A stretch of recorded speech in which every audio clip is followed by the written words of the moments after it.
Hi everyone, I'm Boo. And I'm Deb sa Tucampos Kitchen. Ngayon po, nandito po muli kami para mag-share sa inyo ng isa pa na namang, nagago na ako na naman. Napakasarap at kakaibang ulam or appetizer. Ito ang tinatawag na Kikiam, Binondo style. Ito po ang ating mga masasarap na mga sangkap. yan. Lahat ng ito ay nasa kusina lang natin, kaya huwag kayong mag-alala. Yan, laging nandyan sa kusina yan. Tulad nitong paminta. Asin, konting sugar, 1 egg, grated singkamas, 5 spice powder or ngoyong, tinatawag na ngoyong sa Chinese, ang ating sesame oil, ang ating sibuyas, ang ating leeks, konting flour, at saka grated carrots. At most importantly, ang ating kikiam wrapper or taupe wrapper. Mabibili po ninyo ito sa online lamang. Online. At ang main ingredient niya ay ang ating ground pork. Yan. 30% fat ang ng pork ang gagamitin natin. At saka 2 beses po natin itong pinagiling para mas mapino. Okay? Para pag in-slice natin, maganda ang texture. Yes. O, umpisahan na po natin. Okay, ilagay natin dito para pag halu-haluin lang natin, mas mabilis. Lagay muna natin itong ating singkamas dito at saka yung carrots. Ang gagawin natin dito ay i-squeeze natin, alisin natin yung kanyang tubig. Kasi matubig ito para hindi magtubig yung ating kikiam. Tignan nyo, oh, daming tubig. At i-add na natin sa ating ground meat. Yes. Ayaw nating magsagang ating kikiam, kaya aalisin po natin ng liquid ng ating mga sangkap. Okay, i-add lang po natin. Gamitin mo nang yung mga kamay, Boo, para well blended ang ating sangkap. Sige. Ihalo, ilagay mo na yung sibuyas. Dahan-dahanin lang natin, wag nating isabay-sabay para ma-incorporate talaga ang ating mga ingredients. Yan. Ang ating ngoyong powder or 5 spice. Hindi mabubuo ang ating kikiam kung wala ang nguyong or 5 spice. Ito ang pinaka-importanting spice na ilalagay natin. Ang ating konting sugar. Pampasweeten at pampasarap. Pampalambot ng lasa ang konting sugar na imimix po natin. Sige. Okay, ang ating black ground pepper. Yan. Of course, walang lasa yan kung walang salt. Lagyan natin ng blender. Binder. Binder, sorry. Binder. Ayan po ang ating 1 piece of egg.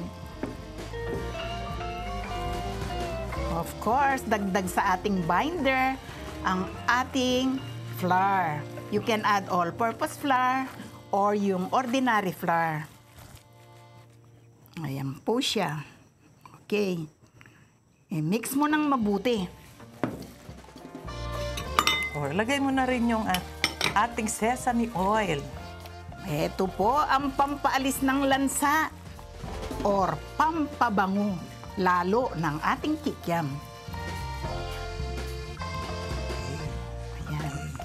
Hindi naman maganda yung sobrang 1 dami. tablespoon lang. Okay. Hindi Yan. maganda ang sobra kasi i-reject ng wrapper.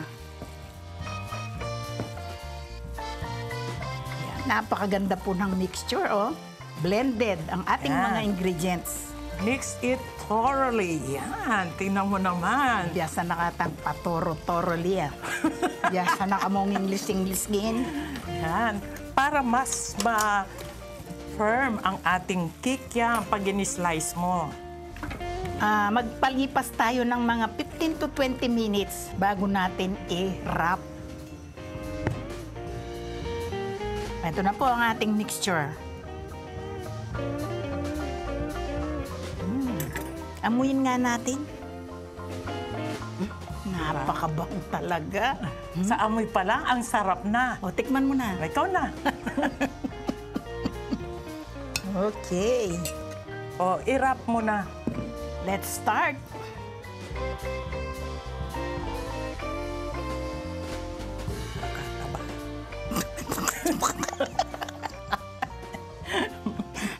Na-distract ako sa'yo.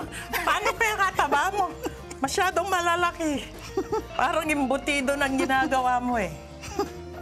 Para kontento yung mga kakain. Alam mo naman yung mga pakakainin natin, mga Pacman. Konti. Para maganda-ganda. Okay. Ganito po, para lang tayo nagbabalot ng... Para lang po tayo nagbabalot ng kikiam, oh. Kikyam. Okay.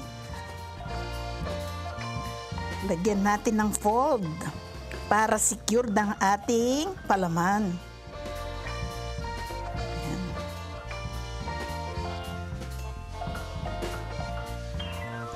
Lagyan natin ng paste sa dulo para lalong safe.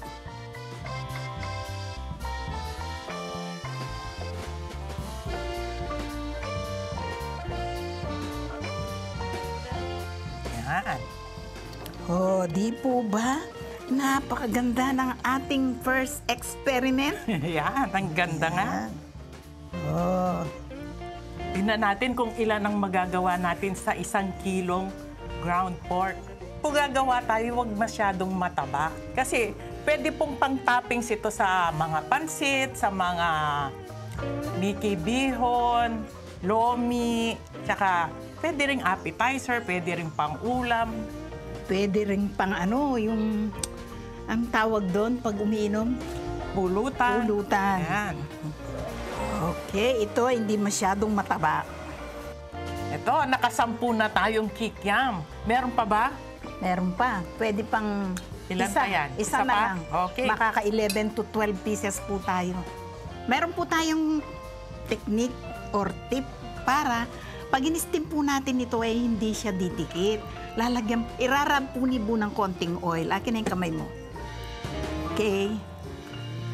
Nakita natin.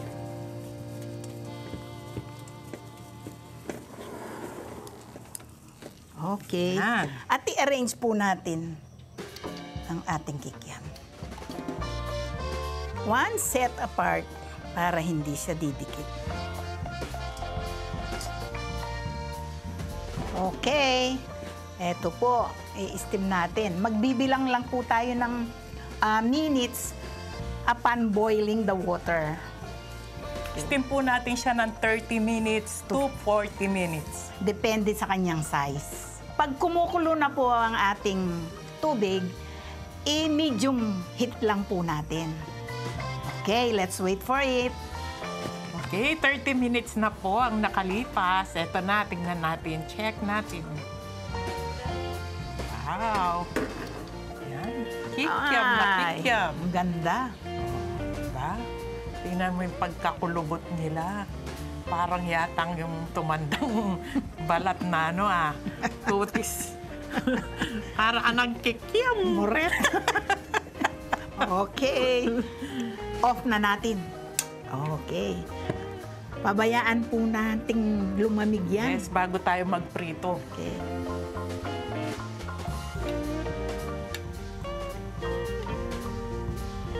Yan, pag mainit na po ang ating mantika, mag-start na tayong magprito.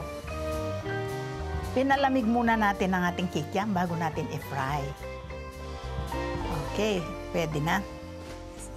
Masarap dyan yung medyo malutong. Yung kanya wrapper. Yan, sige.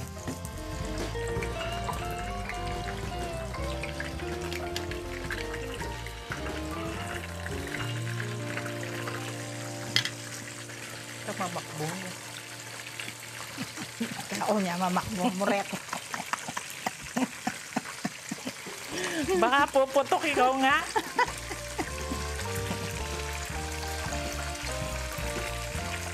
Kaya mo yan. Kagaling mo pa.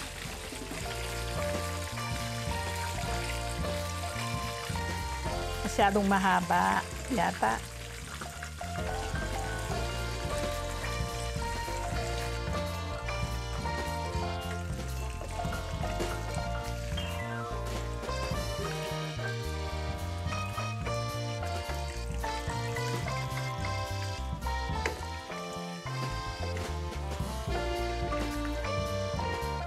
Ang ganda.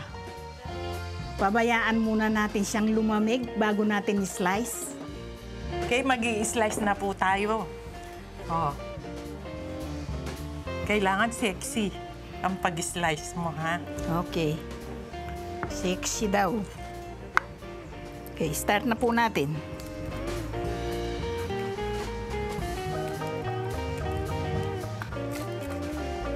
Okay. Pakita mo sa loob niya. Ayan. Oh, Ayan ang sa loob niya. ganda, no? Okay. Nangangamoy. Yan, sarap. Talagang tumatawag na naman siya ng pansin. Yan. Hindi mo na kailangan pumunta ng Binondo para lang makatikim ng kikiam. Sa kitchen mo lang makakagawa ka na ng kikiam. Talagang lasang-lasang taga Binondo ang ating kikiam. Diba? O, tikman natin.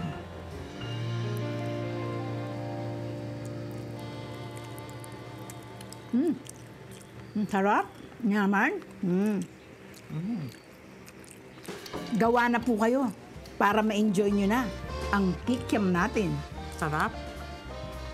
Mas masarap ito kung meron siyang ketchup. Okay. Meron tayong ketchup Try natin. dyan. I-plate na natin.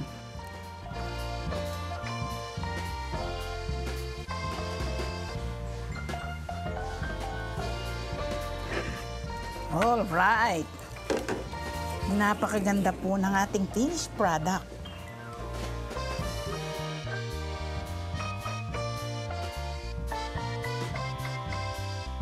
Napakasarap po ng aming na-share ngayon. Sana po nagustuhan nyo. Please, Like share and subscribe. to Campus Kitchen. Thanks for watching. We love you. Bye!